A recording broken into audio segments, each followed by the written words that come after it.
Vande Mataram, Vande Mataram, Sujalam Sufalam, Malayaj Sheetalam, Sasya Shamalam Mataram, Vande Mataram.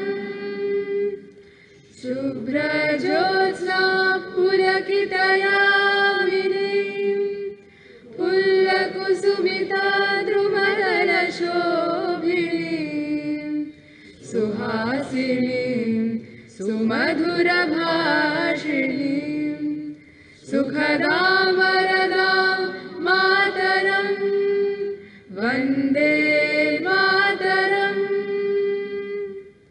Vande Mataram. So, today we have a personality with us who believes that intelligence without fearlessness is lame, and fearlessness without intelligence is dangerous. He opines that quest for truth requires fearlessness and intelligence. Otherwise, it is dogmatic quest as blind follower. This dignitary is the author of some game-changing books such as Breaking India, Being Different, Indra's Net, Invading the Secret, and his latest book is about the battle for Sanskrit. So yes, this personality is none other than Shri Rajiv Malhotra ji. Please welcome our guest with a huge round of applause. So please occupy the chair on the dais.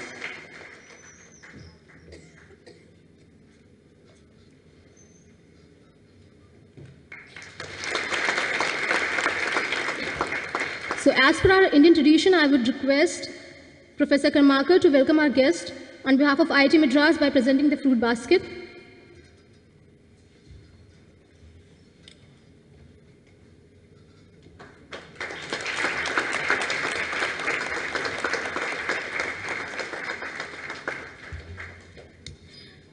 I would like to give just a brief about our guest, Shri Rajiv Malhotra ji.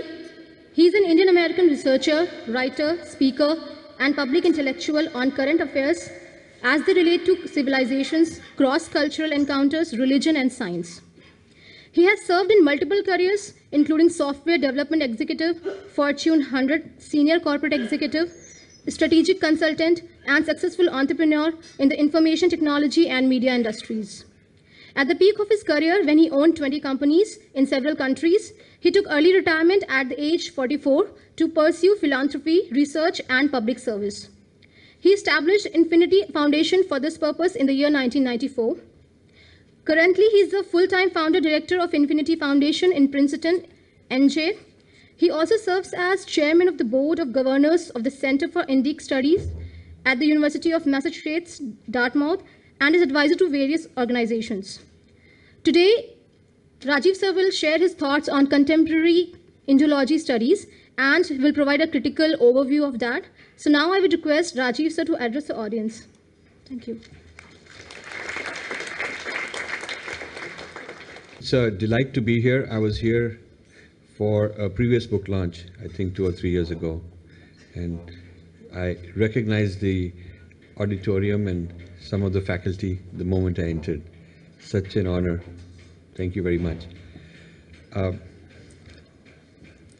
You know, you're part of the tech revolution and part of India's pride that we can supply the world with IT. So if we can supply the world with IT and supply the world with things like pharmaceuticals, R&D, and automobiles and many other things, then isn't it a shame that in the field of Indology, which is the study of Indian civilization, not only are we unable to supply them, we are consumers while the West are producers. So it's so ironic. We can teach them all kinds of things, but we are no longer with the adhikar, with the authority, with the knowledge production capacity and quality to control the discourse about who we are. That's very, very ironic, I would think. So I've coined the term Swadeshi Indology. And I'll talk about Swadeshi Indology versus Videshi Indology. Yeah? Because in the case of IT, the product itself is the same. Natural laws, as opposed to humanities. In the case of natural laws, the laws of physics are the same, no matter who discovers. How you apply it is this, the principles are the same. There is no subjectivity of human interpretation in that sense, because you're dealing with something external to human beings. How you look at it is our way, but there is a certain external truth that we are discovering. In the case of humanities, in the case of civilizations, it's not so objective. It's not, there is no absolute sort of external truth as such. Everybody has a view. People have different histories, and they've come up with different ways of looking at the world, what the ultimate truth is in their own way. And so different civilizations have different claims. I call them truth claims, their claim of truth. So in the case of studying civilizations, it's even more important to control the discourse about your own civilization. Because if you don't control the discourse about yourself, somebody else controls it. Now that's how I define insiders and outsiders. Insiders are people who accept the basic premises of a civilization. So in the case of Vedic civilization, it would be Vedic premises, the Vedas as Shruti. There would be certain Shraddha for it, a certain sadhana. There would be a certain investment in it, in that way of life. So all that would characterize the insiders, and the outsiders would be people who are looking at it as the civilization of some other people. Now this is not race-oriented or ethnic-oriented divide. Plenty of Westerners I know are actually deeply immersed in Vedic civilization, and they are insiders. I know people like that.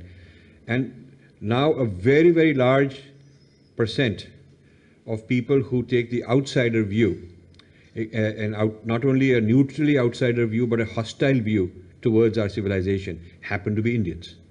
So a lot of outsiders to our tradition are Indians. So it's not an ethnic insider-outsider, it's a question of which worldview you subscribe to. I must say that I know some Chinese who are Chinese Indologists who look at, I met them at a Vedanta Congress, and they are very deeply involved in the study of Vedanta from a very sincere and authentic point of view. I know some Japanese like that. One Ruchi Abi, I met 15 years ago. He was the one who first told me the Indian origin of many deities in Buddhist temples in Japan. He started explaining to me with great fondness, because he was happy that somebody wanted to talk about it. He thought that not enough Indians are interested in that. And he is the one who told me about the Indian origin of some of the martial arts in Japan. And then the influences of Sanskrit on Japanese language. So people, especially in the Far East, are different than Western Indology in the sense that they've never had a reason to sort of knock it down. They've looked at it in a different way. In Japan, China, and many of these countries were the recipients of a whole lot of Indian exports of knowledge, which we call Buddhist export, but actually it was not just Buddhist export. Along with Buddhism went knowledge of mathematics and agriculture and astronomy and a whole lot of knowledge systems, medicine and so forth. The West also received this generally through the Arabs, and somewhere along the way it would get distorted, convoluted, it would get recharacterized as Arabic numerals, for example, and Arabic mathematics, or some other way it would get twisted around. So the West never really accepted the Indian origins of so much of their civilization. Plus, the Japan, China, and these East Asian countries, Southeast Asian countries were never into world conquest in terms of civilizational conquest. So they didn't have a need to knock down. They didn't have a need to say, we are superior to you. How could you have educated us? Whereas Europe and Christianity have a long history of that, and it would be very awkward for them to admit that many of the things they consider to be Western civilization are not Western at all. And it's not just India that has given them things that they haven't acknowledged. So I don't want to characterize my views as sort of Indians versus Westerners. It's one worldview contrasted with another worldview. Besides the contrast, I also want to say that the nature of this contrast is not hostility. It's just that we disagree. You're a scientist, so you have a certain model. Somebody else has a different model, different way of looking at it. And you debate, you argue, you give positions and counterpositions. So we have a great debating tradition where disagreements are sorted out in a very mutually respectful manner. And it is not about anger, knocking somebody down in a personal way, personal attack, and so on. I write very tough critiques. Therefore, I have to be very careful to make sure people don't think that I'm attacking the person, because I'm not. And I'm also very interested in encouraging my followers and supporters, a lot of people on social media and so on, to be respectful of the people I critique, because it's their ideas I critique. I'm not knocking them down as individuals. Yeah. Now, to this book called The Battle for Sanskrit just came out. It came out in the midst of controversy even before it came out, because of attempts to stop it from coming out. I disclosed some of its ideas in the Bangkok World Sanskrit Congress, and immediately there was a polarization. A lot of the Indian scholars who were there, Buddhist scholars from all these countries who were there, they were excited, very happy. I got all kind of congratulatory letters. They said it's the first time somebody has actually written a book, so we're looking forward to it.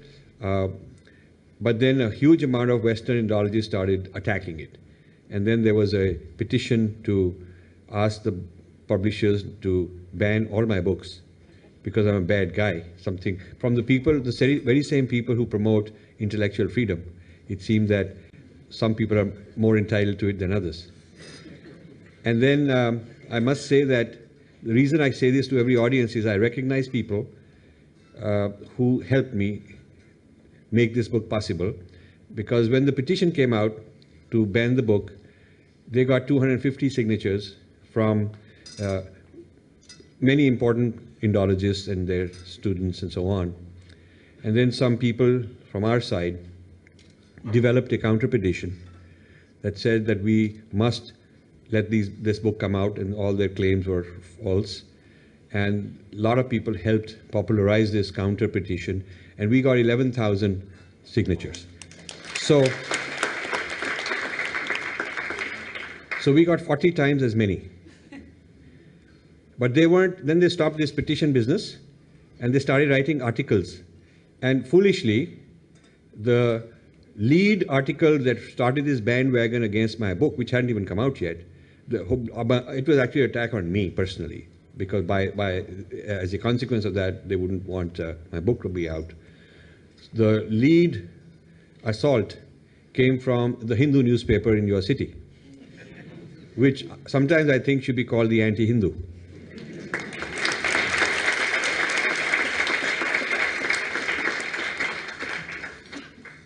Now, it would be one thing to criticize an author that you've made familiar to your readers. If they had known who's this Rajiv Malhotra, then of course it's fair that you also criticize him. But for every single book, this is the 5th book I've done, we send the book as a sample for reviewing, and they totally ignore it. So I am unimportant when it comes to reviewing my book, but when it comes to attacking me, I become so important, it's a front page big article. An unknown author to them suddenly becomes worth criticizing and attacking so much. And then when I wrote to the publisher that I want a right to give my response, because it was full of factual errors, full of ad hominem attacks, full of slander and all kinds of defamation, I just wanted a right to respond. I wouldn't be given that response. I was not given that right. And eventually, after pressing it enough times, they wrote an article in the newspaper on our editorial discretion gives us the right to deny Rajiv Malhotra a response. In other words, it was not communicated to me in a private email that we are not able to take your response. The response that rejecting my right to write anything. Their response, their decision not to allow me to write, was communicated in their newspaper in an article. So that's how weird and strange the so-called free media can be, and yet they go around talking and complaining about intolerance. Yeah. So I would say this book took a lot of challenges along the way. I don't want to go into some of the real gory details because it will just be awkward for a lot of people who supported me. But suffice it to say that I was on a vacation in Florida for the first time after a few years. I had time. I thought, okay, now it's in the press. It went to Manipal Press in Karnataka to be printed, and printing started. And so I was so happy. My wife and I, we went to Florida for a vacation for the first time. But within 2 nights, I got a call, emergency call from India saying printing has been stopped. And so some details I won't give you of some people taking some action or threatening or coming up with red flags and convinced that this should be stopped. So I had to fly back to Delhi and really take control of the situation and give them all the answers, give them responses, reassure them, whatever little details they wanted, just technicalities. I had to go and satisfy all those technicalities. And then it got delayed by 2 weeks and so on. So until I got a copy of this in my hands, I really wasn't sure what exactly is going to happen. So I'm glad to say that we have won the first battle for Sanskrit.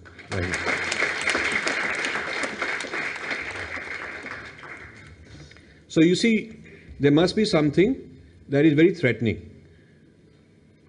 I mean, there has to be something that really threatens.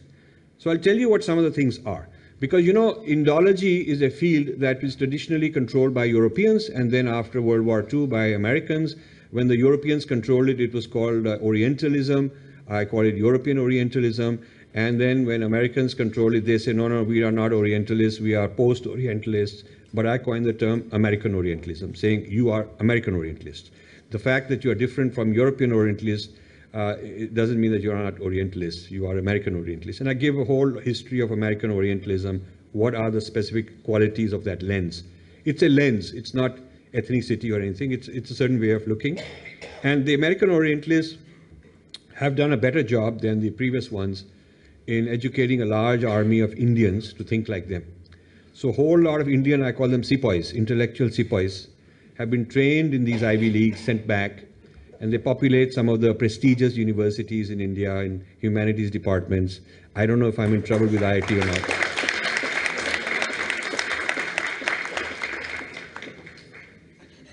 Yeah. So, but you know, just to make you feel reassured, I'm giving a talk on this very topic, saying all these things. In February 1 is Jawaharlal Nehru University. Okay. And I've given 5 or 6 talks before. So students love it. Students love it. Beyond that, I won't say. But students love it. And I'm also giving a talk in the Tata Institute of Social Sciences in Bombay, which is also a hub of this left kind of thing. So I'm quite relaxed and used to it, you know. This is part of the territory. You have to stick your neck out, get out of the comfort zone, take your hits, take the risk, and learn from it. You become a better player. The more vicious these guys trying to get you out, the more you can hit them back, you can improve your game. So it's also a technique of learning by arguing. Arguing also helps you improve your arguments. So this whole field of Indology I'm critiquing, there has never been such a thorough analysis of the major leader Sanskrit studies, Indology in the West from a traditional Indian point of view. The people best qualified to do this are not people like me, but traditional scholars. Traditional scholars have a lot of answers, but they don't do it. I was in the Sanskrit University today, this morning, giving a talk, and one in the Karnataka Sanskrit University a few days ago, and in many other places. And I found that they're quite honest about it. First of all, they are in a cocoon, in a silo, and not sure whether they should respond, not respond. They get a lot of bright students from the West coming to study at their feet, and these students are so smart, so respectful. Our teachers give them all the knowledge, but then our teachers don't follow up to see what the guy does when he goes back to the West. What exactly did he publish? Did he distort? Was he here just being a good guy, sucking this knowledge and then publishing something else? They don't follow up. They're also scared of that. Some of them lack knowledge of English. Many of them know English, but they don't know the idiom in which it is studied. You see, if you know English, to study medical journal, you also need to know the medicine vocabulary. To study IT, you need to know some vocabulary. So there is a certain vocabulary in this particular specialty. It's not common English, and therefore they refer to Indology is written in a language that is filled with references to Western thinkers. So, for example, Vico is a German thinker of the 17th century who is cited as the authority on the transcendent realm and the worldly realm, what we would call Paramarthika and Vyavarika, the transcendence, the sacred realm, and the worldly realm of material stuff. And based on this guy's theory, an argument is made that the Vedic Paramarthika should be rejected. So it's a very strange thing. Our Vedic scholar would have to first understand who's this Vico, what exactly was his argument, and that would take a long time. You cannot sitting here do that. And then Benjamin comes up with his theory that language spreads because the elite, certain languages and cultures spread because the ruling elite use it for aesthetic purposes. It's called the aestheticization of power. Their power is presented in a very aesthetic way. The population gets fooled. The analogy is given of a puppet, and the puppet is what you see, and you're very impressed by this puppet. What you don't see are the strings being pulled and the puppet master behind the curtain. So the puppet master behind the curtain is this fellow, this very nasty fellow, and he's hidden. His motive is hidden. All you see is the puppet he's playing. So this art, poetry, kavya, dance, performance of Ramayana, all these things are accused of being the aesthetic front in front of the curtain, whereas the real motive, the sinister designs behind the curtain are kept away from you. So all this is the work of a guy called Benjamin. Now, nobody here would have heard of him. And he was the head of one of the founding fathers of the Marxist school of Frankfurt Marxist school. They came up with this theory to explain the rise of Nazis, because the Nazis were doing all this.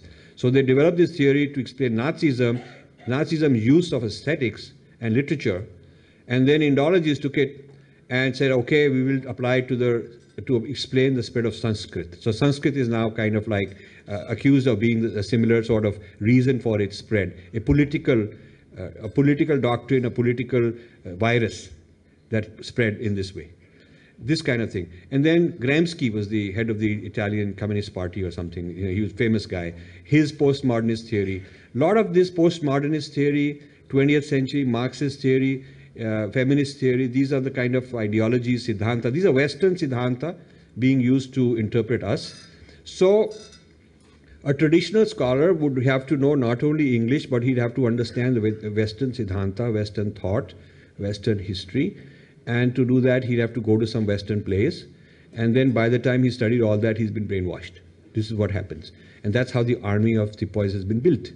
That you entice these bright people who want to study, and you tell them, okay, you study us, we study you, you teach us, we teach you. The difference being that the Western Indologists got a strategy, and therefore when they're studying the Indian side, there's a strategy. And the Indian has no strategy. He's just a very humble, straightforward guy. He's taking it at face value, and he's saying it's knowledge exchange for knowledge. But he doesn't realize there's a game going on. So we have a problem. If we educate our traditional people in Western thought too much, they tend to get switched over, especially if this training is done overseas. If we don't, then they are ill-equipped to give a response. British had a similar dilemma. During the East India Company, they wanted to train all the officers to rule over the Indians with knowledge. So you would become an expert in ruling Bengal. You learn Bengali and all that, or Madras presidency, there you know Tamil. So you would know about castes, and you would know about the difference between Hindus and Muslims, and what divides them, and how to respect them, and how to play one against the other, and how to win over somebody, and all that. These are the things that they wanted to teach. But they set up colleges in India. And when they did that, they found that a lot of the people would come to India and they would switch. They would get married to some local person and they'd switch, become Indian. They called it going native. Going native means you've deserted. So the East India Company has this dilemma: how to teach them enough about India and its civilization, but in a way that people would stay loyal to their British identity. So they set up in places like Oxford and so on, they set up 20 India studies, Indology colleges, 20 of them during the British era in different parts of Britain. So the first level of indoctrination will be done on home territory in Britain, so that the person learns to study India as the other, not immersed and thinking that I can also be part of it.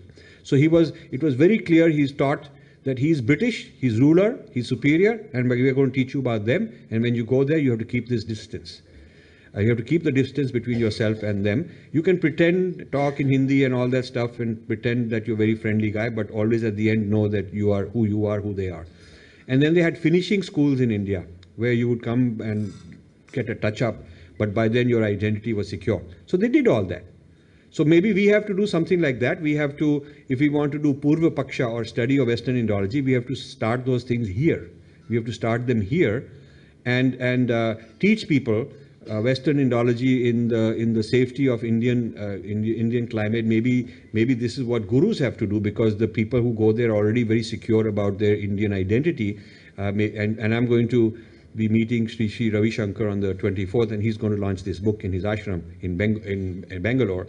So one of the things I'm going to request is maybe we got to start these kind of Swadeshi Indology right here. And so once this is done, then we can send these people for more advanced knowledge. Right now, when the young person goes, they usually come back switched. This come back very turned around. So a large number of Videshi Indologists have been trained and brought back into India and put into prestigious universities in humanities departments. Many of them won't even let me come and speak, so much for their free speech. IIT Bombay, they refused to let me speak 3 trips in a row. And it was a very brave Ganesh Ramakrishnan, professor, who fought. He's in the computer science department, who argued, stuck his neck out. And then when I went, it was a huge crowd and it was a tremendous success. I had a live debate with one of their leftist persons in the audience, and which is on YouTube, you can watch it. And now I'm back. On the 27th, I'm going to IIT Bombay, and it'll be in the main convention hall, main convocation. It has 2,000 capacity, and Subhash Chandra ZTV is going to launch this book there. So we've come quite a ways in terms of entering into their turf, from being a person who's untouchable and not allowed, to being somebody whose book is going to be honored in their largest auditorium. So we've come a long way by fighting. This is what it takes. The basic issue, I'm going to give you 5 or 6 basic issues I have with the Swadeshi, with the Videshi Indology, and then I'd like to have questions. The oral tradition is one of the hallmarks of our civilization, oral tradition, because the qualities of language and higher states of consciousness that are considered the ultimate, the most important, are not written external to yourself. They're embodied, they're part of who you are. You activate these things. And so the transmission from teacher to student is an oral transmission. The system of learning, chanting mantras, going inward and evolving if those of you who've practiced meditation. How many of you have done some meditation? Wow, excellent, decent number. Okay, so if you are meditating, it's an inner process. It's either silence and observing, like in Vipassana, or like in transcendental meditation, repeating a mantra and various other methods, various other systems of meditation. But it's not something about writing. You don't have to be literate at all. You don't have to know how to read and write to know how to meditate. Yeah? You don't have to be literate to do yoga, be an advanced yogi. You don't have to learn. You don't have to read and write to be a great sitar player or a music player, because these are not written scores. It's all through listening, and it's all oral. So to deny the legitimacy and the value of the oral tradition, which is what they've done, is quite a tragedy. It's quite a big distortion for us. The position they've taken, the Western Indologists have taken, is that history begins with writing, and the oral tradition is not historical in the sense it doesn't create change and progress, because people are stuck, they can't move forward. They're just going on repeating the same stuff, they're stuck. There's no innovation possible.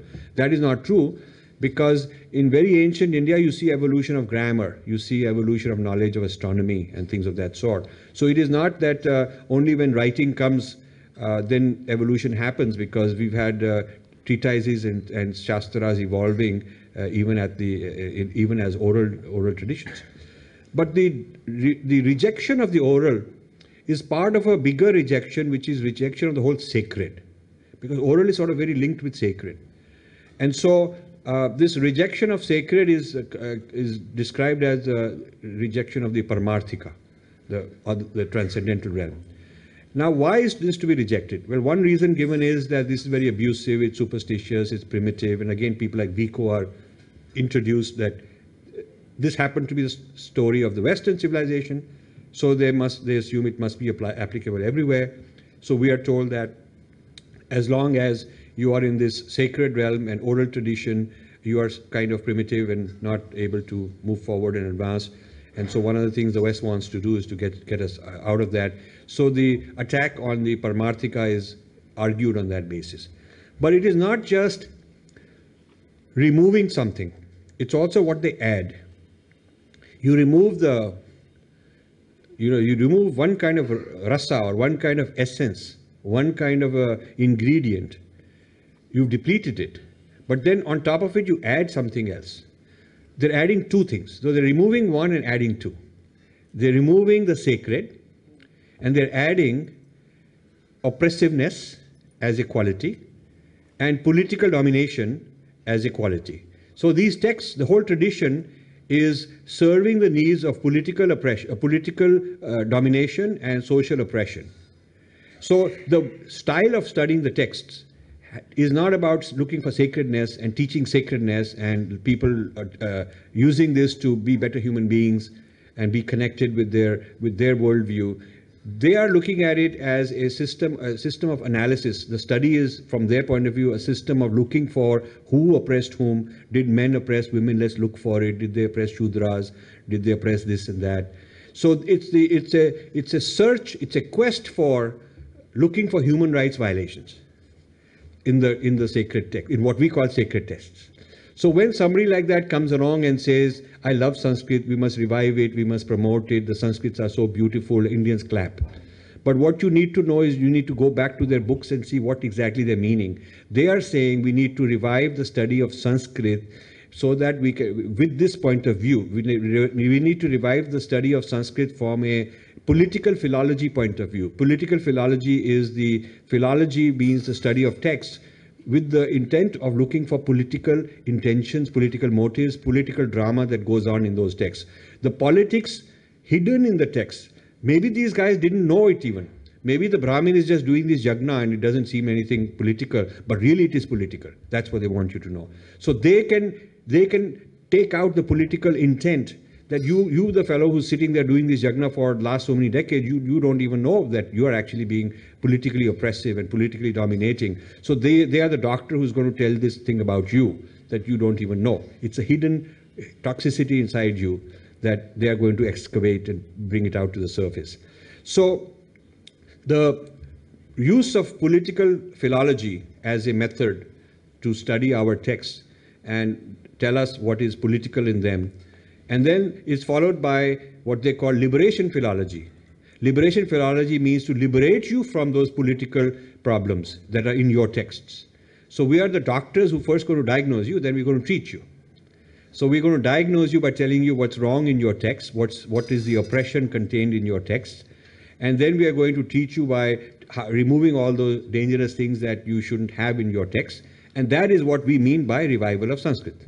So we are reviving it in a doctored way. We are doctoring the Sanskrit to make it safe, because it's not safe for consumption. So in my book, I give you a lot of quotes and passages from Indologists that I'm critiquing who are saying these sort of things. So you can see that.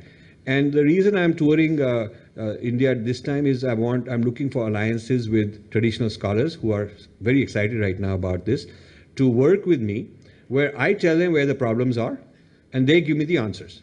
How to give a rejoinder to this, I give some preliminary answers, but they are much better, they know much more, they can give more detailed answers from our point of view. So I do the what is called Purva-paksha, they can do the Uttar-paksha, they can give the response. So we work as a team, and that's one of my goals in doing this. So the theory that has been developed, theory of languages of India, the theory of Sanskrit spread across South Asia and Southeast Asia, basically says that, it goes as follows. It says that there was a conspiracy between Brahmins and kings. The Brahmin had the technology to aestheticize the king's power, make the king powerful, but in a very beautiful aesthetic way. He would do a yagna to make the king divine and look like he's God in the eyes of the public. And he would have to do it in a way very convincing, the public would buy it. And the king would keep the Brahmin happy by sponsoring him, by funding him. So it's kind of the R&D guy is dishing out exploitative technology, and his client is the guy who needs this to do the exploitation. So there's a nice conspiracy, and it franchises. It's like a franchise across much of Asia, South Asia and Southeast Asia. And this is a happy franchise that goes on for 1,000 years, and they've given it the name Sanskrit Cosmopolis. A very beautiful name, nice cosmopolis. So Indians feel very proud. However, you see, I argue that the reason Sanskrit may have spread in so many places is because of something sacred it brought, which was genuine, not some kind of a political gimmick. Why look at it as some kind of a system of exploitation? Maybe it filled genuine need in people's lives. Maybe people liked the Ramayana because they actually felt that bhakti, they actually felt that link. Maybe the yagnas spread not as some kind of a hocus pocus to fool the people, but it spread because it brought meaning to people's lives. People felt good about it. So it's sort of, it depends on which approach you take, what your starting assumptions are. I think the opponents I have are brilliant people. They're not fools. You cannot say that they don't know what they're doing. They definitely are very smart people. They just start with a set of assumptions I happen to disagree with. And I disagree with respect. It's not anything disrespectful to them. I just feel that the insider perspective needs at least 50% voice. Right now it has very little. These journals and these conferences and all these different committees that decide the top level future course of Indology should not be so dominated by secular people. There should be a large representation of people who are practicing the sacredness of our tradition. They should be present, and their voice should be given at least equal footage. So one of the other major complaints, major positions they've taken which bother me is that the Orientalism, which is accused of, which is a European way of looking at non-Europeans, that's Orientalism, Orientalizing, stereotyping the other. This Orientalism got blamed for being racist by Edward Said, who wrote this book called Orientalism in the early 70s. This started a whole study of post-colonial studies, and Orientalism got accused as being sort of racist. So people who were in Indology suddenly felt that they are being targeted, they are being tainted, they are being accused of being racist. And so they came up with a response, a very clever response: blame the victim. So they came up with a response that Orientalism, Europeans learned Orientalism from Sanskrit. Sanskrit contained these biases in it. And they come up with what are the biases against Shudras, and there some ethnic groups, and this group are excluded. And that Sanskrit contained a lot of ammunition on how you hate, how you marginalize, how you exclude certain people. And the Europeans, when they studied Sanskrit, picked this up, and they became like that. And then the claim is made, there's a famous paper called Deep Orientalism by Sheldon Pollock. And if you should read that paper. The claim is made in that paper that Nazism benefited from the study of Sanskrit to learn how to hate others. So they learned this business of hatred of others, and the Holocaust was a consequence of the Orientalism latent in Sanskrit itself. That is meant by deep Orientalism, means this Orientalism very deep inside Sanskrit. So Sanskrit has deep Orientalism, and it has haunted Indian society for a long time because Indian society is stuck in this, and we, the West, have to liberate them now. But Sanskrit bondage to this deep Orientalism is what infects the Europeans, and they become Orientalist. So you see, the oppressor of India, those who are oppressing India in the colonial era, learnt it from us. They just came and they figured out there is this hierarchy, these guys oppress this guy, the Raja is superior, the upper caste, lower caste, they're doing all this. And they said, oh, we should start doing it. And so they learnt it, and they just stepped into the shoes of the Indian oppressor. The Indian oppressor was replaced by the European oppressor. The European oppressor took it back to Europe. It was a transfer of technology of oppression. And so we are the originators of this, and not the Europeans. So this is a very good solution to removing the guilt from Orientalism. So they call themselves post-Orientalism, these people, today's people. That we are post-Orientalism. The real Orientalism is in Sanskrit. Our job is to take it out and liberate them. So I don't want them to get off the hook. I've coined the term American Orientalism, Orientalism 2.0, and I'm saying you guys have now become more sophisticated Orientalism than the previous European Orientalism, and I give a whole argument why they are really Orientalist, even though they're more sophisticated, even though they're more politically correct in the way they go about it. Another thing that they have developed is this idea called the death of Sanskrit. There's a paper called The Death of Sanskrit, and it says Sanskrit died 1,000 years ago. And it was killed by Hindu kings who had all kind of issues and problems, and so Sanskrit died in spite of the fact that some Muslim kings tried to save it. But the Hindus would not collaborate. This is a very interesting paper. And there's no accountability given to colonialism. In fact, very clearly it says any attempt to blame the Muslim rule for the decline of Sanskrit must be immediately dismissed. But it doesn't say why. Why are I to dismiss? Why can't I talk about it? I mean, it's sort of not, it had to be dismissed. And so we have to look elsewhere, and then we look for some king who did this and that, and he was bad guy, so it's the kings who, Hindu kings who did it. The term classical language, I don't like for Sanskrit. Because the Greek and Latin classical languages are dead languages. They're not living languages. In the Western civilization, the past is not respected. It is killed. Pagans were killed. Greek, Latin languages were killed. But what they needed, they digested. Some rationality, some scientific stuff they digested. They digested selective things and rejected the rest. So the classical languages sit in museums. It's a dead civilization that you go to a museum, they'll say those are the old civilization. And whatever is nutrients, whatever is useful has been sucked out. We do not want to become the Indian Civilization Museum, that the West then takes out all the good things. Like yoga is being turned into Christian yoga. It's a fashion now. And many other things. There is a Vipassana, which is Indian meditation system, is now called mindfulness. And if you call it Indian, then they'll accuse you of saffron, and they'll accuse you of fascism and all these kind of things. They'll accuse you of that. So this business is on one hand, sucking the nutrients out, what I call digestion. And on the other hand, calling it classical with sort of respect and honor. You can put it in a museum and it's not active, it's not living. So it stops being living.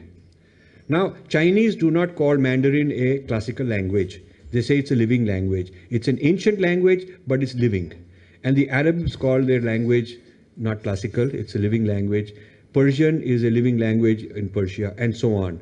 So it's not a choice that you have to be either old and classical or you have to be living and modern, but you can't be both. You can be an old language that is still alive today.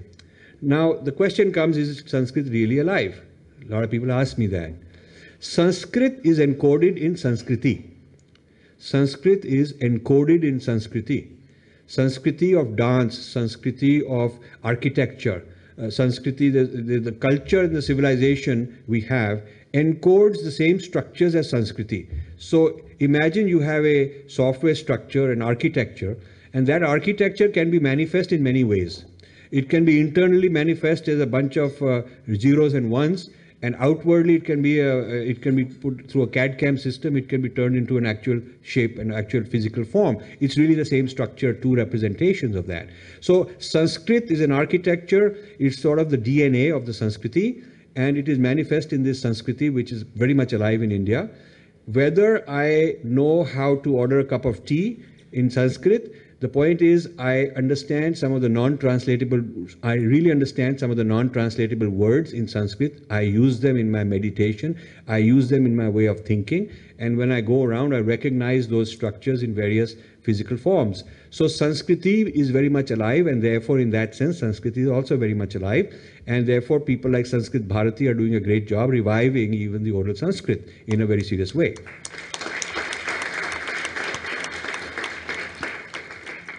Now, another theme that is attacked a lot, another text that is attacked a lot is Ramayana.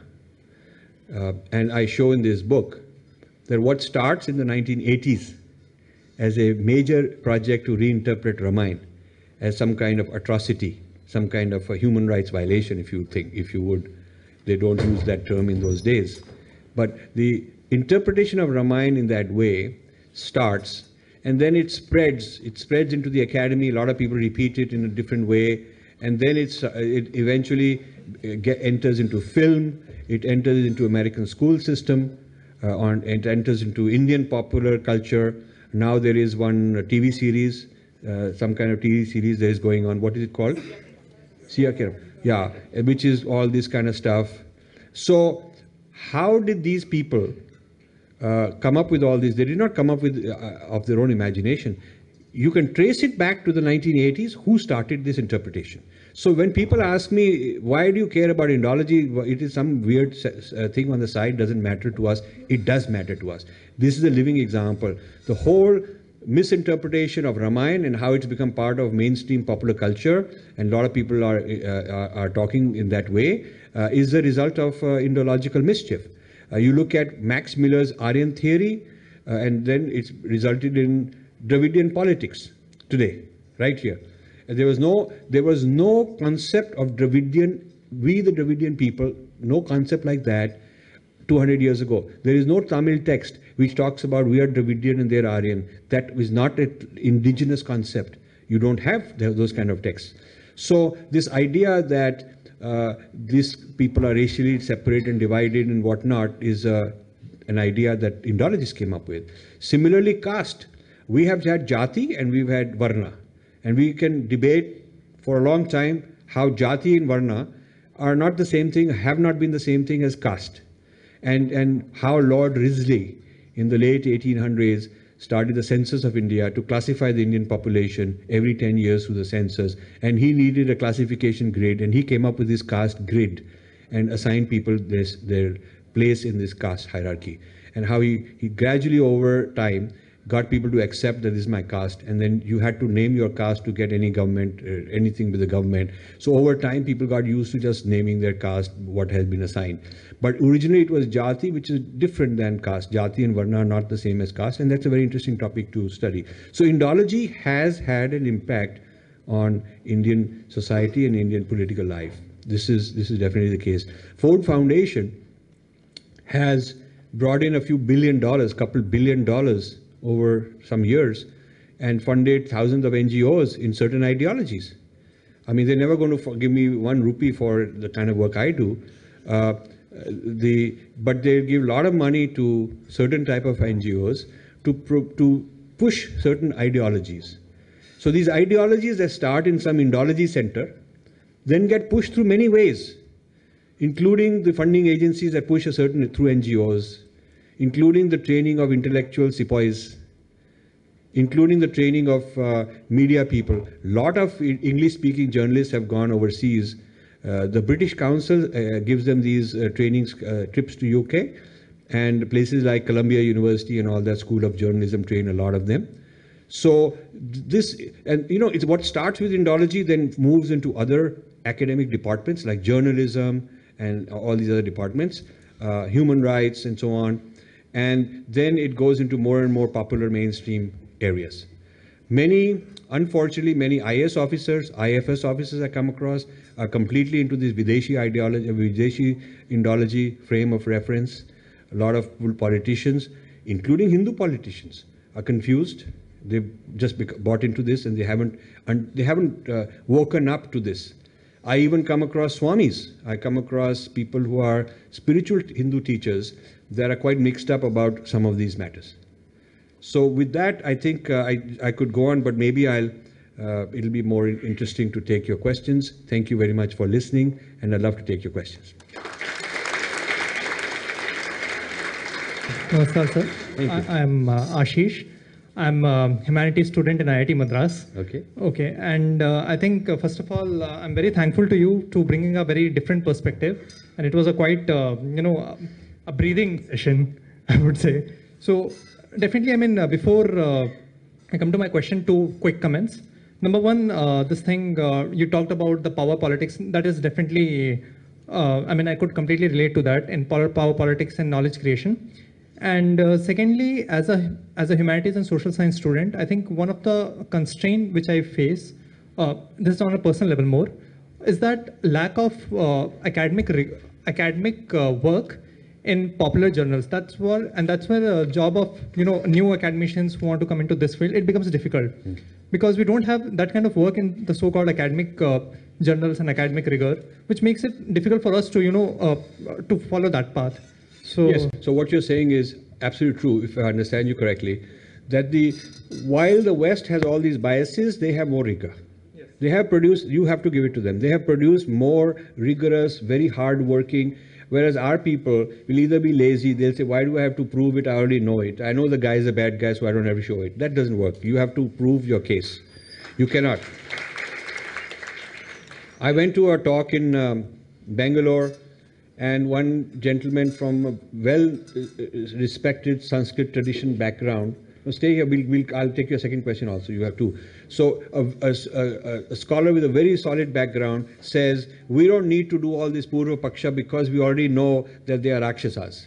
So I said, but you do not refute, you couldn't prove Newton's physics wrong or Einstein's physics wrong if you found out that he was an immoral person. I mean, that's not no intellectual, no analytical person would buy that argument. You couldn't say that such and such chess player lost because we proved he's a bad character. You couldn't say that this cricketer sixer is no good, but because last night we found he was doing something wrong. That is not the way in a competitive arena, you have to look at the domain of knowledge and win your argument in that domain logically. Our people, I must say, have the habit of being over-emotional and too bombastic and not enough rigor. So we have to introduce. Now the interesting thing is, if you look at the Indian old tradition, the standard of rigor is so immense, the logic is so immense at that time. It's not like something new we have to acquire. And you look at the brains here, we do have the rigor in the fields that we use it.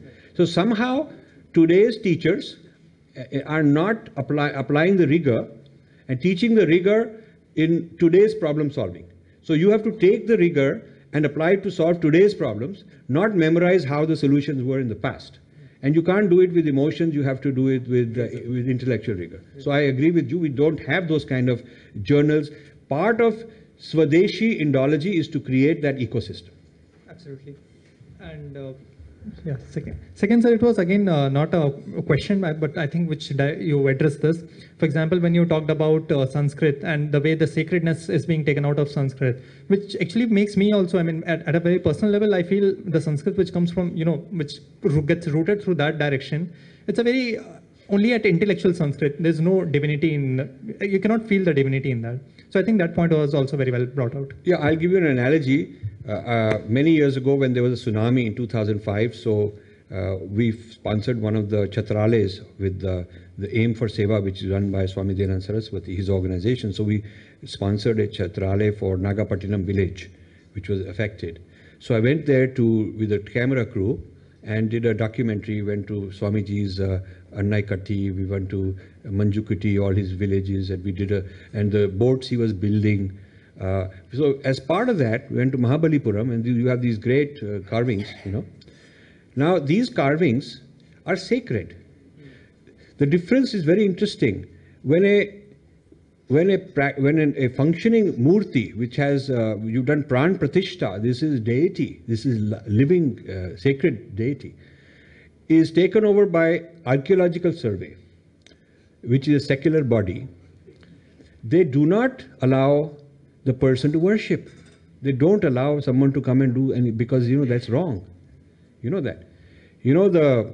Inside the Shingeri Mutt, the deity of the goddess is an archaeological site.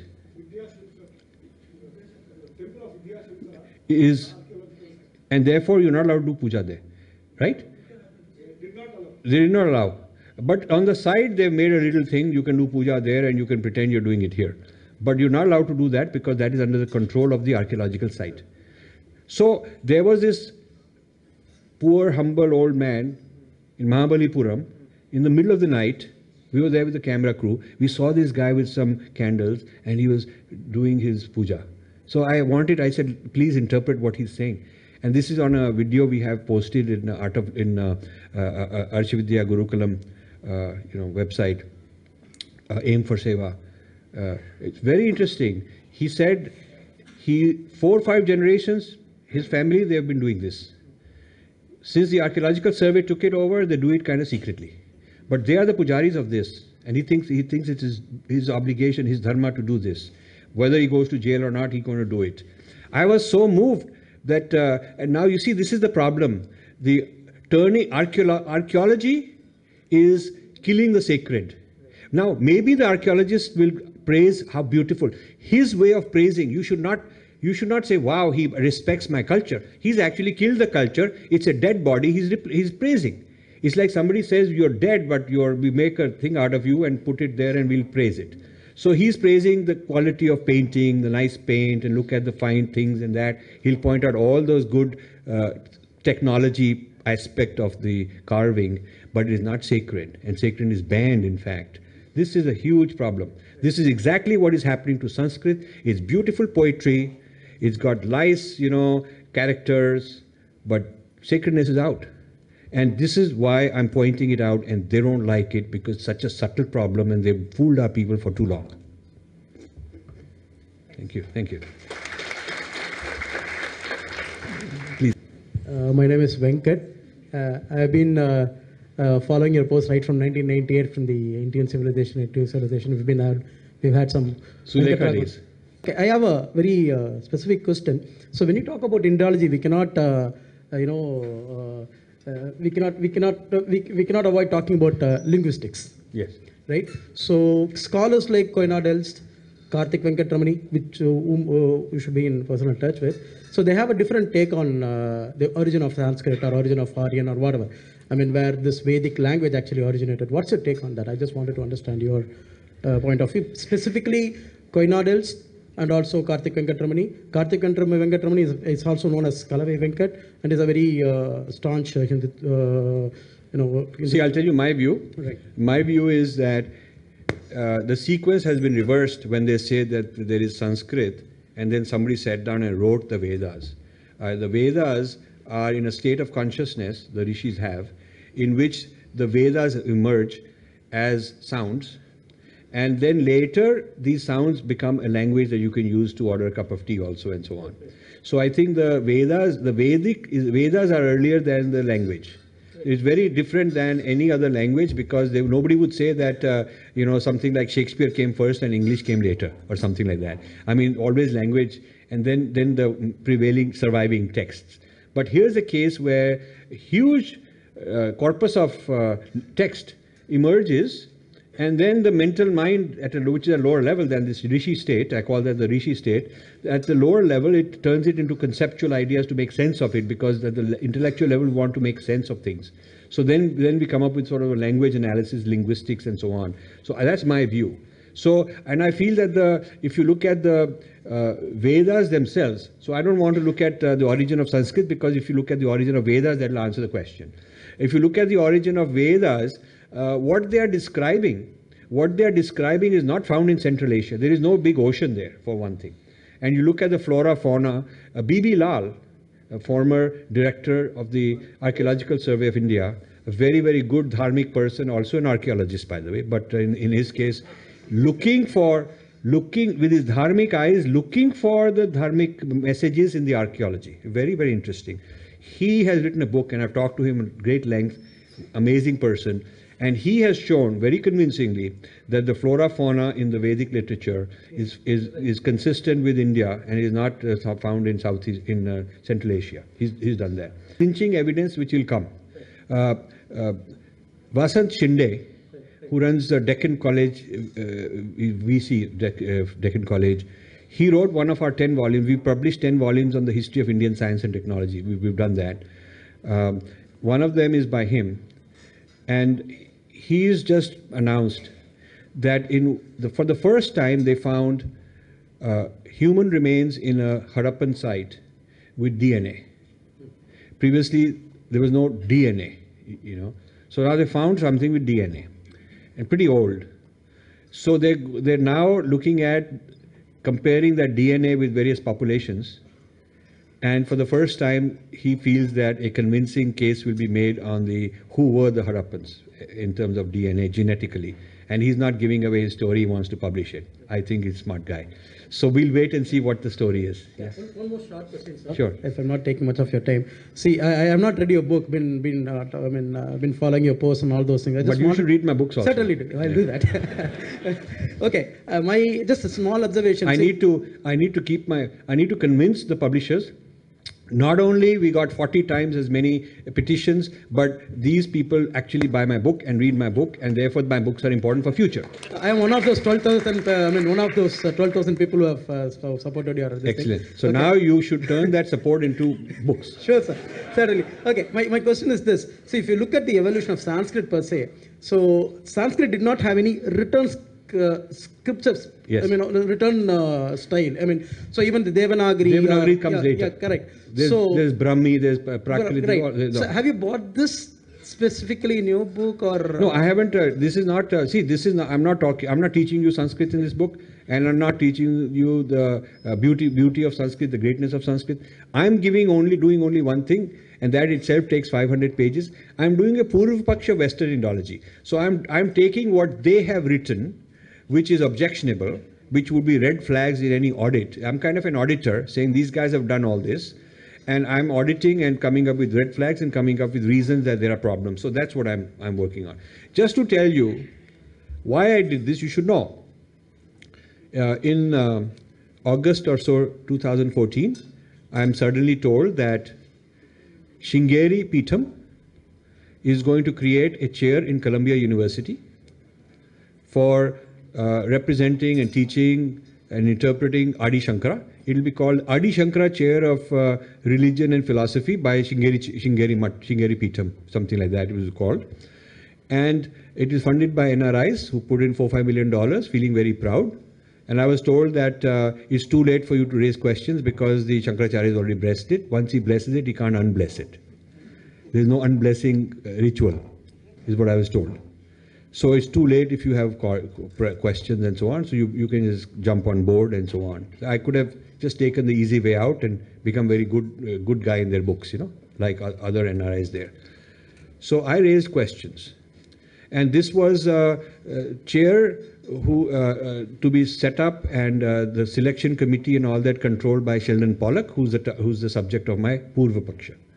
So I said, my God, this is really bad news. Why are we outsourcing the ambassadorship of our tradition to people who are actually taking positions against it? I mean, he's more like a Charvak, or more like a Nastik, or more like a Charvak. And why would you take somebody like that and have them represent Adi Shankara? And I was told things like, Westerners are better scholars than Indians. I was told this kind of stuff.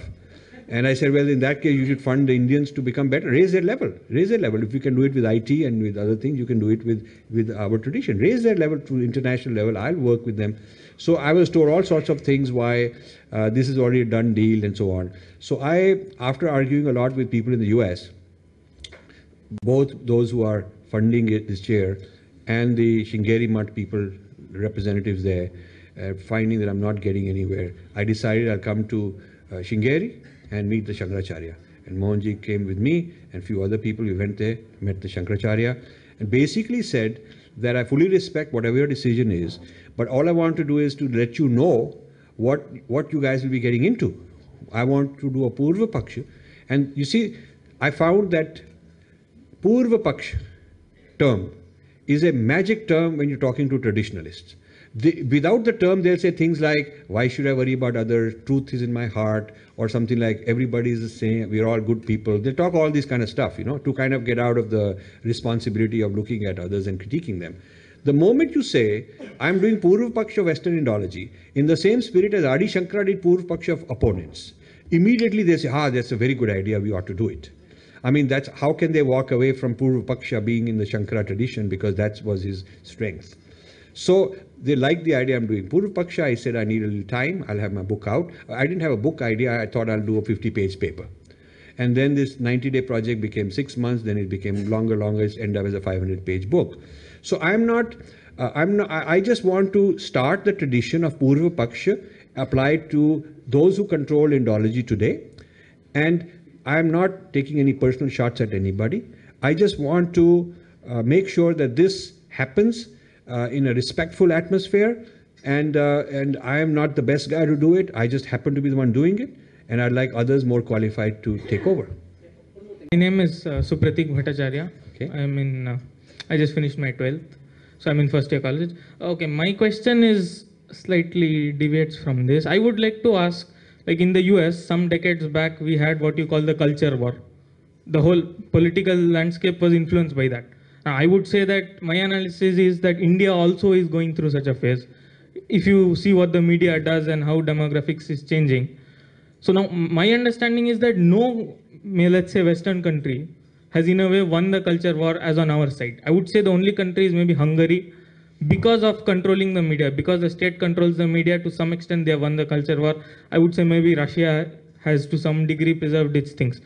So, and the difference, that is where I would say this government has failed by allowing the media to, you know, what is effectively a biased institution to influence government policy.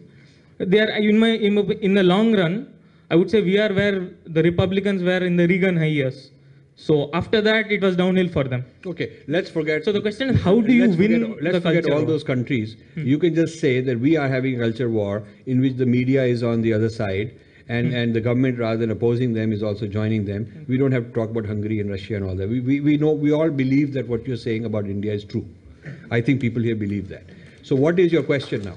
So how do you win a culture war? How Okay. no one's done it almost. Okay, so there's grassroots bottom up, which is my calling, because I'm not in charge. I don't control any institution. I have no institutional authority. I cannot go top down. Institutions in modern age have huge power. Educational institutions, media institutions, government policies, all these kind of things have huge power. But I'm not have no capacity, formal position in any institution. So I basically spread knowledge to people like you, write books, create, and the way I get attention, the way I'm non-ignorable, is that I critique people with names, I name them, and they are important people, so they cannot ignore me. So they have to attack me, because if they tried ignoring me, it doesn't work, because I just become more intense, I raise the intensity of my critique. So they end up having to attack me. And when they attack me, it's very clear what their GPS coordinates are, what their intellectual coordinate, where they're coming from. It's very clear that they're attacking from a certain point of view. So this is my method of drawing them into the field, and then we can have a nice discussion. And this, each time I do this, and I've done this several times, it educates more people. More people get awakened, and more people sort of join this, and that's my contribution to it. Now, will it work? Will the other side win? Who knows? But I have no presence in mainstream media. I'm sorry, I just can't do it. I can't do anything without that. but I have a lot of social media followers, and I really thank you for that, all of you.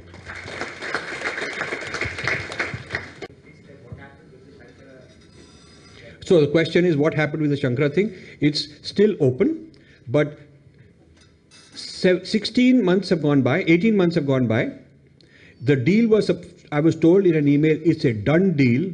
You can't do anything about it. It's a done deal to be announced in 4 weeks. I was told that 18 months ago, and it hasn't been announced. I don't believe they've signed it, and that much I'm told. So at the very least, they put it on hold, at the very least. Now, if I can turn this into a permanent sort of not doing it kind of deal, turning it down and under some pretext, you know, whatever nice way to get out and face everybody and not have it happen, I will consider this to be, without any doubt, the most important accomplishment of my whole life, because of the strategic value. If you can save Sringeri, you can save all the mathas. On the other hand, if you lose this Sringeri representation in the West to atheists and anti-Hindu kind of people, then one after another domino will fall. They'll do this to every place, using it as a precedent. So therefore, to me, it is so important. And this, what I just told you, is the first chapter of this book. The very first chapter of this book is why I wrote the book. So please read it. My name is Arun. I am an alumni from IIT Madras. So I have 2 or 3 comments. The first one was about the oral tradition. If you look at the Wikipedia webpage of Vedic chanting, I think UNESCO has assigned a status of probably, it is given a heritage status by the UNESCO. So I think even if the Westerners, academicians, they attack the Vedic chanting, even the UNESCO itself has given a heritage status. That is very important. But let me tell you, this is an example of praising something. Westerners don't deny that it's great. The allegation is not that about whether it's beautiful and all that stuff. Chanting is done. But chanting can also be that it has really got no legitimacy as a process that claims to be a process that produces some effect. Vedic chanting is a chanting of Shruti that affects your consciousness. It produces a certain effect. I can appreciate it like the archaeologist appreciating the painting or something in a purely secular way. So the question is not whether they appreciate Vedic chanting, whether this word heritage includes the sacredness as a legitimacy of that tradition. That is a fine tuning you have to look at. Okay. Yeah, otherwise, you know, you're also just often our government, all the governments, they fall short of the sacredness of our claim. The yoga, when there was an International Yoga Day, the video or the description that was spread out unofficially, I don't know how many of you know this, did not have the sacredness. The link with, and it did not have Om. It did not have the Vedic link. People just went out angry. Yeah. In my e-group, people went out and said this is complete sellout. Our government doing it. It's better not to have a yoga day than to make it authoritative that this secularized yoga is the legitimate one. If the Indian government does it, then it will become the standard. And then there was a lot of back and forth. And then the government said, no, we are going to have Om. So, you know, it means that there's always this, we are always kind of at the edge of losing the sacredness. Even our own people find that it is baggage or it's some kind of embarrassment, but we have to be very clear about this. There is cognitive science where they're looking at chants, they're looking at the effect on the mind, they are looking at meditation.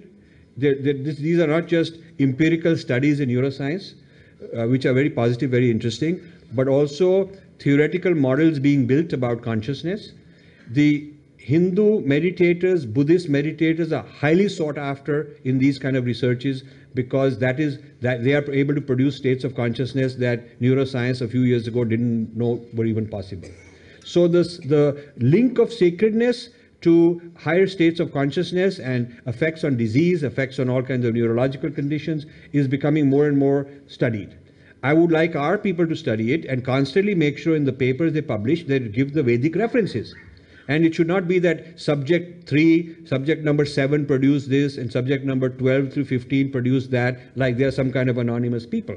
Well, who are they? They are Vedic people. They're performing a particular kind of mantra. That ought to be mentioned. But often in the clinical studies that are being published, some of them getting huge recognition, the Vedic origins of this is not being mentioned. So yes, our meditation tradition is doing very well. UN will do this and some guys will get Nobel Prizes. But that does not bring credit back and link back to the Vedic tradition the way I would like it. So my requirement is much more serious and much more demanding than what these kind of recognitions are giving. Just a comment on that. I think in July, in the Journal of Neurology, one paper was published which studied the brain structure of the people who have learned Vedic chanting. And they actually found that the brain structure of these people is different from what is the normal structure. So there is some upcoming evidence on that. Yes. Right. My second comment was on the people who've done the maximum in this are Dalai Lama's people. Dalai Lama's people have worked a lot on establishing their side, and Maharishi's people have done a lot. Maharishi Mahesh Yogi's people have done a lot of this kind of research. But what is happening is that their research is often being considered as biased, it's religion and whatnot. No, they have used CAT scans to find the brain structure, actual structure. The physical, they find physical changes in the brain, which is much different. I mean, they find more white matter and gray matter. And so some of these studies started in the 60s and 70s with Maharishi people, Maharishi University, and they started this whole research on the effects of meditation, the measurable physical, material, biological effects of meditation. Without any doubt, they pioneered this whole area, and it was considered some kind of biased stuff. Okay. And a Harvard guy called Herb Benson. Herb Benson is a Harvard man. He's now in his 90s. He learned transcendental meditation, and he then took the same technique, developed his own lookalike, did not credit the Maharishi movement, and he called it the relaxation response. And he started teaching undergraduates the relaxation response, replicating all the studies that Maharishi was doing in his own way without mentioning anything about Vedic stuff, became very, very famous, and established all these studies as some kind of a secular meditation going on. Go ahead. My second comment is about the Purva-paksha. Where should the actual seeds of Purva-paksha be sown? Because if you look at the history textbooks which are taught in the school, they are like totally watered down. And if you, in my opinion, the Sanatana Dharma till now has survived because it was practiced locally in individual houses. Actually, the temple was just a meeting place for all the people where, you know, as a group, the thing was. So let me answer your question. You just tell me the question and I'll answer it. Yeah. So where should the seeds of Purva-paksha be sown? The seeds of Purva-paksha, I'm trying to gather good traditional scholars of Sanskrit and Sanskrit texts, in particular in Tamil Nadu and in Karnataka and wherever else I can find them. But I think there's a good chance that this should be the home base, and I would like to teach them, like the head of the school, the university this morning. She said that we don't know where to look for the problems and the issues. If you tell us where the problems are, what the issues are, we can give the response. So I have to do the Purva-paksha, and the traditional scholars have to give the uttar. I have to say this is what the problems are which are being written. They have to give the responses. This is how I think the seeds have to be planted. I would like in the next year or so to have created a team of 5 to 10 traditional scholars who've done a good solid response to Western Indology on certain topics. And I need some funding for that, because these people, I don't need any for myself, but to hire these kind of people, give them some time, some travel and whatnot, it'll take some resources. Assuming we can get that, I think I've identified the talent. I've identified good scholars who are the kind we need. So if in a year we can prepare a home team of such scholars, then we'd like to challenge the opposing side to come and debate. And we'll have a team to debate. And that's how we start taking our tradition back. We need to take the tradition back into Swadeshi Indology. That's what I'd like to do. But at a more fundamental level, shouldn't the textbooks also reflect this? I mean, that's a different matter. Yeah. The Purva-paksha is at the knowledge production level. Textbook is a part of the distribution of knowledge. So first there is a knowledge production. We have to become a knowledge producing. You're saying the discourse has been totally taken over by them. So that's you first have to get back what is ours, and then you can probably control the discourse. What you're saying? We have to challenge the interpretation. Yeah. And then our interpretation can filter down to media, to textbooks, to whatnot. Because right now, you cannot change textbooks and media while the discourse at the higher academy level, at the academic level remains on the other side, because you cannot disconnect the discourse, the intellectual discourse from its popular representation, from the popular distribution. My name is Kishore. I am a PhD student in Mechanical Engineering Department. In your book, Breaking India, you have made one Mr. Devanayagam thesis as reference in so many times, especially that Dravidian Aryan theory and all. Can you please tell more details on that? Thesis? Well, basically, this is book many books back, so I don't fully recall, but I'll tell you what I know, what I think I've said there. Basically, I've written the history of how the Aryan Dravidian starts with Max Miller and with Robert Caldwell, and then how for a while the church actually doesn't. A lot of Westerners don't accept it. It becomes accepted about 120 years ago only. It's kind of something that is to be taken seriously. And then in the rise of Dravidian politics, you know, the Dravidian politics rise with this Dravidianization. Actually, the CIA plays a role. They take one young fellow, I've forgotten his name, who taken to Yale University and given a lot of publicity, and he becomes a kind of a fiery spokesman. Once the Dravidian parties start, then they start funding a lot of this identity engineering, a lot of the identity engineering. It is not Christianized initially. It's just a secular kind of, reaction against Nehru's Hindi and kind of thing, you know. It's more of a regional reaction. It is not yet Christianized. It is not co-opted by the Christian people at that point in time. Although Robert Caldwell was a Christian and he had started this whole ball rolling. So later, now the champions who are promoting this the church is very much behind it. So what got me interested is, I think it was 2000 and something, I've forgotten the exact year, there was a conference on history, South Indian history in New York. And Hillary Clinton endorsed it. I have it written, I have these details there. I got the flyer, and Hillary Clinton endorsed it, and their proceedings is very interesting. The whole thing is revised history of South India, the whole history of South India. And so I think there are a couple. You told Lemuria theory. Lemuria theory is there, these guys are there are many people there. Now, since all that has happened, much more has transpired. If I had the time, I would do a new edition, because the characters are far more dangerous now. They've become more educated, better funded, well-fed, and they are on the road fighting. They are not running away.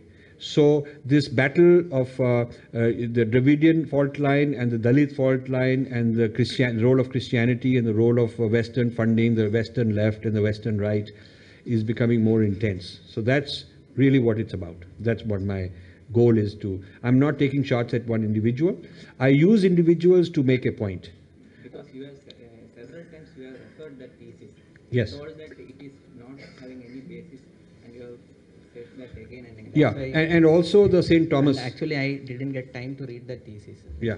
So also this whole St. Thomas is a fabrication that the archaeological people have said that. I mean, I've talked to many archaeological people, this business that this whole fabrication of St. Thomas coming here, and then he started all these things and they found his place, his actual archaeological sites and whatnot. There are no archaeological sites like that the Archaeological Survey is willing to certify. Even during the Sonia Gandhi era, they were not willing to certify that these are genuine, authentic archaeological sites. So I think a lot of history gets made up and fabricated, and this is an example of that. The whole Aryan theory, I think, is an example of that. Some articles I read that US is using the Sanskrit for some programming purposes, for developing some system on intelligence. Computational linguistics. Computational linguistics. So what is your view? What should be the Indian government strategy to revive the glory of Sanskrit? No, it's not about glory of Sanskrit. There's nothing to do with glory of Sanskrit. Computational linguistics takes the structures of Sanskrit grammar, Panini's grammar, use it for computational purposes, has a lot of application in natural language translation. So if somebody is speaking in Japanese and somebody else wants to hear it in French, and the guy speaks in French and this guy hears in Japanese, you want to do it in real time. This is one of the applications of computational linguistics. So the Panini grammar is considered a very efficient engine. So this whole business, I'll tell you the good side and the bad side. I'm very concerned about it also. The good side is that the Sanskrit grammar and its the whole writing of Sanskrit, its structure is being used in a very good way to do this computational linguistics, which has real applications. So that's the positive part. The concern part I have is that in the process of turning Sanskrit into something friendly for computational linguistics, there are people like B.V.K. Shastri, a very well-known person in this field. He is concerned that the intonations and some of the real subtle aspects of Sanskrit are being erased to make it computer friendly. Yeah. So we may, similar to removing the sacred, we may be removing certain very subtle vibrational qualities of Sanskrit because the Westerners don't care about it. They don't care about these very subtle things. To them, it makes no difference. They're just interested in capturing the gross major point out of it. And our people are going along with it. So that's a concern.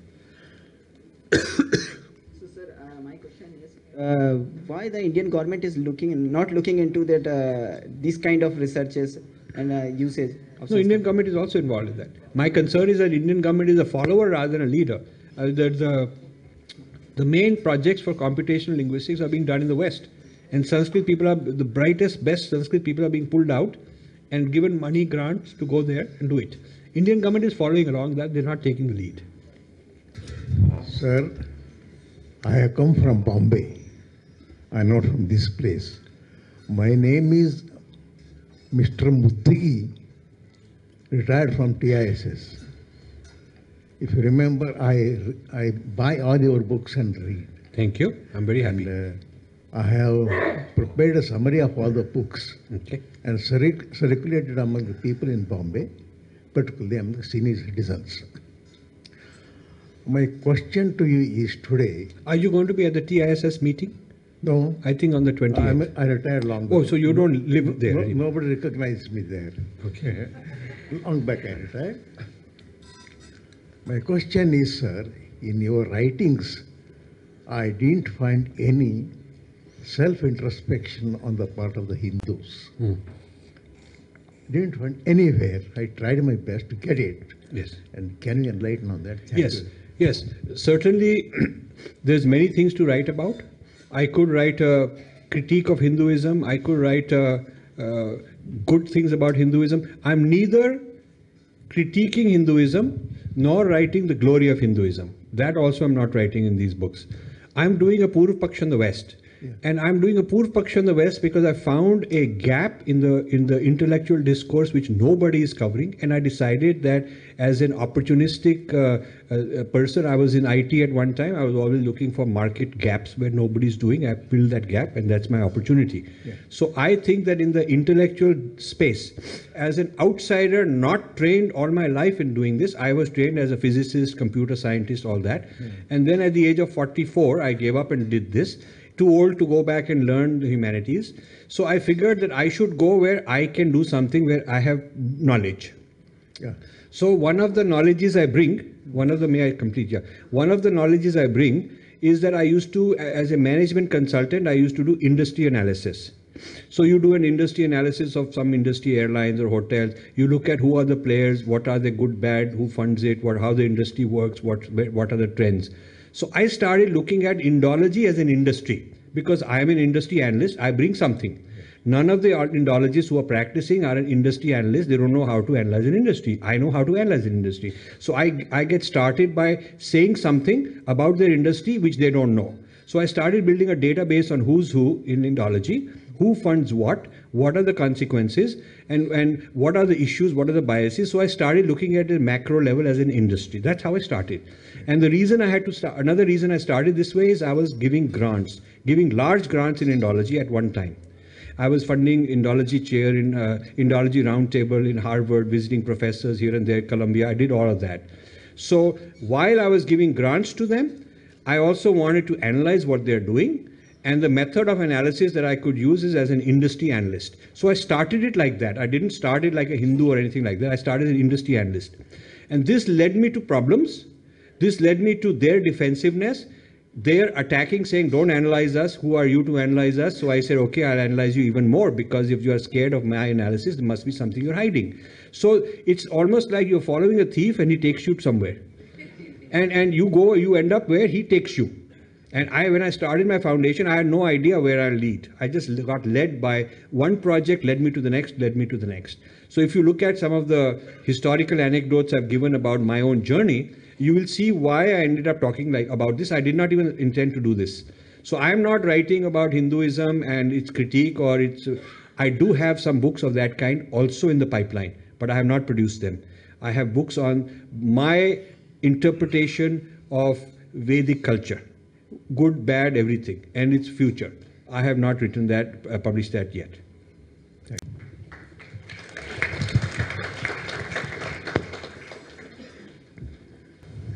Hello, I'm Dheeraj.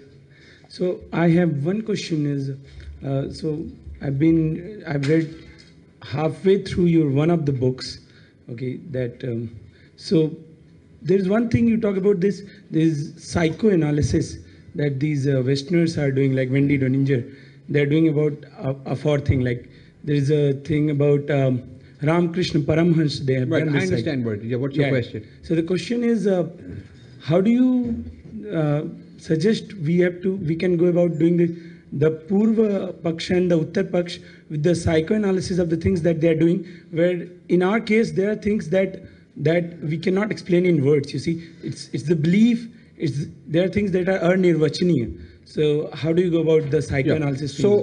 So my 5 books, this is the 5th one, each opens a new battlefield. Okay. So the Invading the Sacred opened a battlefield of challenging Western psychoanalysis of deities. Yeah. Let me now answer it. Let me just chance.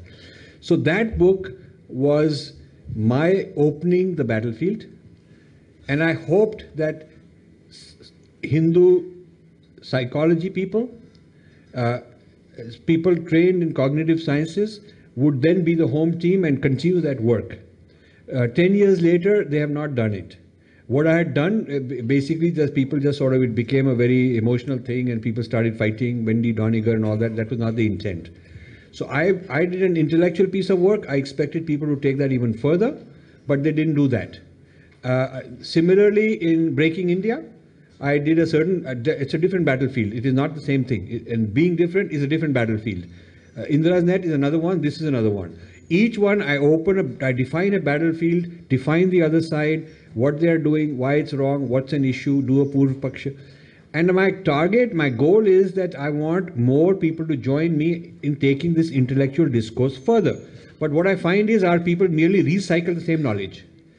People just quote and recycle, either quoting me or not quoting me in their own words. They just recycle the same knowledge. So 10 years later, we are no further than we were. So this is a problem I have. I could stick to one topic and just keep going deeper all my life. Or I could, every year or two, produce another topic, completely different topic. I have chosen the second approach. I want to define a lot of battlefields. But I'm hoping that others will join and follow, but they are not.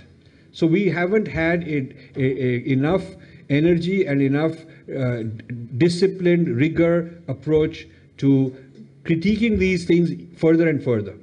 Now, I'm not the only one doing it. There's a lot of good people doing this. I'm just telling you about my scholarship.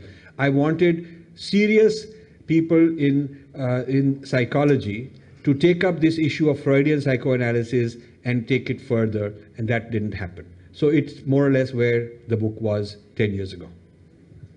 No, so my question is, so you collecting these people from India, doing this Purva and Uttar-paksha, right, you'll be doing regarding Sanskrit only or with this psychoanalysis things also? This particular project I'm now doing is just based on the battle for Sanskrit work. Okay. It is this battle. It is Indology. It's about 10 specific issues with the Vedas, with the Ramayana, with Kavya, with Shastras, with whether Sanskrit is dead or alive, whether it is oppressive or liberating. I'm just taking the issues raised in this book and building a home team of intellectuals only concerning this particular book, not my previous books. Okay. Thank you. Yeah, thank you. Shwetambar Das, I am in physics department. I'm doing PhD here. So I've got two questions. Maybe the way we are trained, the mental conditioning that we have over the years. So one is why this sacred is important. I mean, I sort of understand it, but I want an answer to that. Well, sacredness is important if we feel that is the nature of reality. It is not important as something we create. Sacredness, if my worldview is that I have experienced in a meditative state, and I believe, I've understood it, that sacredness, this cosmos is a sacred entity. This whole cosmos is divine, and we are a manifestation of that. It is not a question of why it's important. It's a question, this is the truth. Therefore, I have to transmit the truth. And I'm practicing this my lifestyle is truth I'm practicing. And I don't want someone to keep abusing me and telling me I'm oppressive and I'm this and that. Okay, basically, they should leave me alone, get lost and do their own thing somewhere else, and don't do Indology. Because Indology, if to me it means sacred, it's like you go to another country and they're doing a ritual, it's very sacred to them. My principle is I have no business interrupting. I have no business telling them that they're wrong, converting them, this or that. I leave them with respect. I either listen to them, learn, maybe I'll learn a few new things. And if I don't understand it, I leave them with respect, leave them alone. Yeah. And all I'm saying is we as a tradition would like to be left alone rather than constantly being bombarded with why we are wrong for this reason or that reason. And this Western Indology is a huge attack mechanism. Yeah, so I completely agree with that. So I just wanted to know, maybe we can talk about later, because it's the sacred thing that we have, and I'm kind of I understand it, but then I really want to feel the way it is. So you want to experience the sacred. Yes. Okay. Exactly. Now that has nothing to do with Western Indology. Yeah. Because then you should say whether whatever they say is irrelevant. Yeah. I as an individual want to experience the sacredness. Yes. You should join one of these good contemporary meditation organizations, because there is an intellectual route which says that you study a lot of pravachan and you get convinced logically. Some people it works. Yes. And that may. There is the emotional route, which you go to bhakti a lot, and then you feel a certain state of consciousness that comes through bhakti. Yes. Then there is the meditation route, where you go through in a meditation process, you actually get experiences, and then you are very convinced once you get your experience, you'll never be the same guy again. And then you will not need an Indologist to tell you this way or that way. You will basically be saying, listen, there's no way you can convince me. I'm one of those insiders mentioned in this book. You cannot convince me. You can just keep abusing me, and I wish you'd go away. That is all you'll be able to say. Yes. And the previous question. And the previous question also, that why are we deficient in our communication that we can't explain to them? The point is that if a person hasn't seen color, they have monochrome vision, no matter how good articulate you are, you cannot explain to them what is yellowness, what is redness, because you can't explain it. So there's a certain opening of consciousness that those who have been privileged to experience are indeed very fortunate. I will tell you that. And we live in a society where, rather than nurturing that from childhood, and rather than in the education system giving that kind of indoctrination or that idea, that experience, we are suppressing it, we're killing it. And that is, I think, is a problem. We are harming society by denying them what is a very natural human thing, which is the quest for the spiritual. Yeah. Thanks. Thank you, sir. Okay. Sir, my name is John Wesley. Sir, name is John Wesley. Good. Okay. Last question, he said. In India, I'm seeing majorly recruitment process or admission process. It's mainly based on caste system, or maybe caste system. So when you see the constitution of Western countries, we are seeing principle of equality to each and everything. Then I'm seeing caste system is the major oppression in India. So who brought the caste system into the India? What is the major source for Lord Wesley to consider this? Okay, so you read Breaking India, but I'll give you, because I'm being told we have to leave, so I'll give you 1 minute version. Okay. There was this theory of evolution by Darwin, and he did not want it applied to human beings. He said there's no less and more evolved races. He said so. But some of his students who were racists wanted to show the superiority of the West and inferiority of the people they've colonized, and they wanted to put it in the evolution system. So Risley's mentor was somebody who used, and the name is given in my book there, in Breaking India. He introduced this idea that we can apply evolution to races. So he came up with this thing that some are higher, some are lower and all that. So Risley was sent to turn India into that scheme of hierarchy of people, some inferior, some superior. And so he was looking for trying out this with data collection and gathering and whatnot. So they tried a lot of, there was this mention, they were also looking at nose index, this length of the nose and certain facial parameters they would measure, and then they would come up with some kind of a mathematical system to tell whether you are higher or lower evolved, because they felt that evolution goes from the perfect white look facial and to down to other people. It evolves from the Africans who are down up to other people. So we were somewhere in between, we people. And so then many different systems of ideas were developed on how to classify races according to a scale of evolution. So Risley came and he writes that he discovered this idea of caste, and he feels that this, or jati and all, he feels that this is a perfect place to apply his theory of hierarchy of races. So he comes up with this idea, and they do a census of India, the first time ever. And in that census, they want to classify every person in a hierarchy of races, of castes. So these castes are listed in a linear sequence. No two are the same. There cannot be two equal. Everybody has to have one level each. So you are number 19, somebody is number 35, like that. And in his first, they go around asking everybody to count themselves, their particular caste. And he complains that a lot of these people argue that they don't belong in the hierarchy where I've given them the assignment. I've assigned them a place and they don't even believe in it. There are cases where people put petitions saying that you put me in the wrong place, I'm not in that, my caste is not there, it's higher, lower, whatever. So this was not some kind of an Indian system which he was doing, he was imposing his system.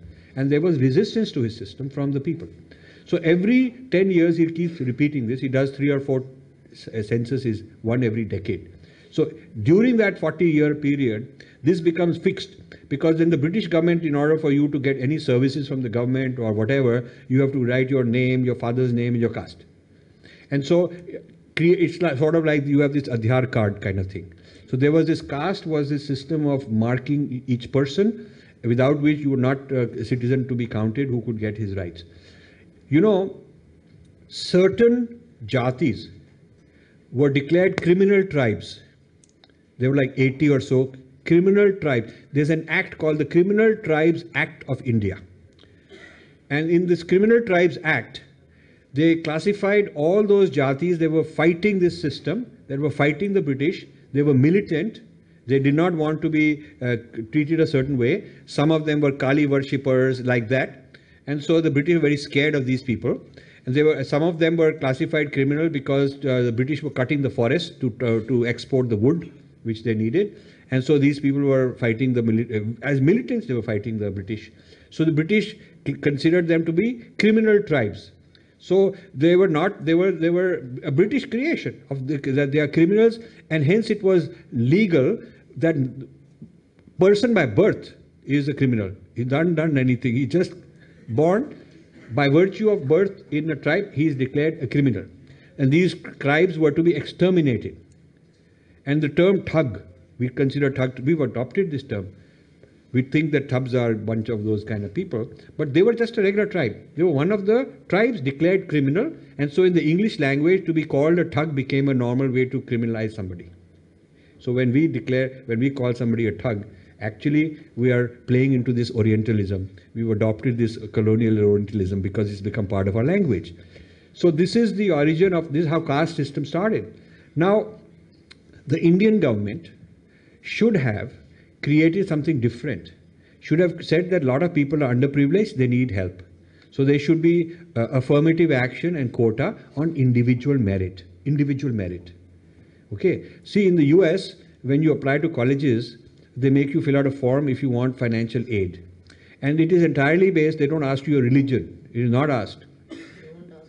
They will ask your family income, your family balance sheet, and if you are looking for it, you may have to supply last 2-3 years of tax return to prove.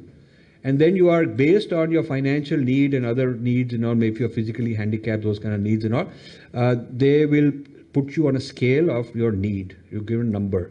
And then that is your number of, to what extent you are a person in need.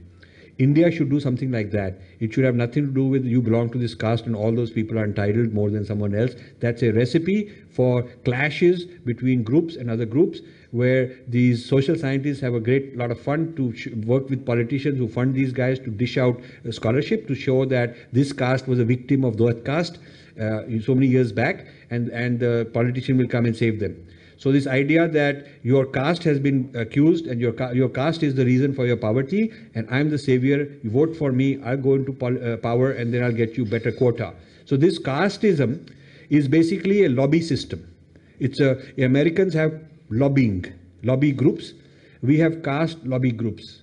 It's nothing to do with spirituality. It is nothing to do with dharma. It is really not the same as jati and varna were once.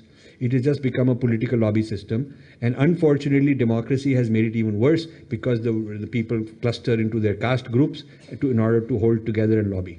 So if you want to break the caste system, then the way is not that you put one caste and another caste and negotiate who gets what. That is a way to strengthen. The caste system is becoming stronger by the quotas. Okay. So the way to break the caste system is you turn it into individual level need. The need should be on an individual level. And that's the level at which you assess the need and you decide what kind of benefits the person needs. So that would break the caste system. I would like to thank our guest Rajiv sir and all faculty members present here and the audience to join us for this program. So now I would request Dr. Devendra Jalihal to present a memento to our guest as a token of gratitude.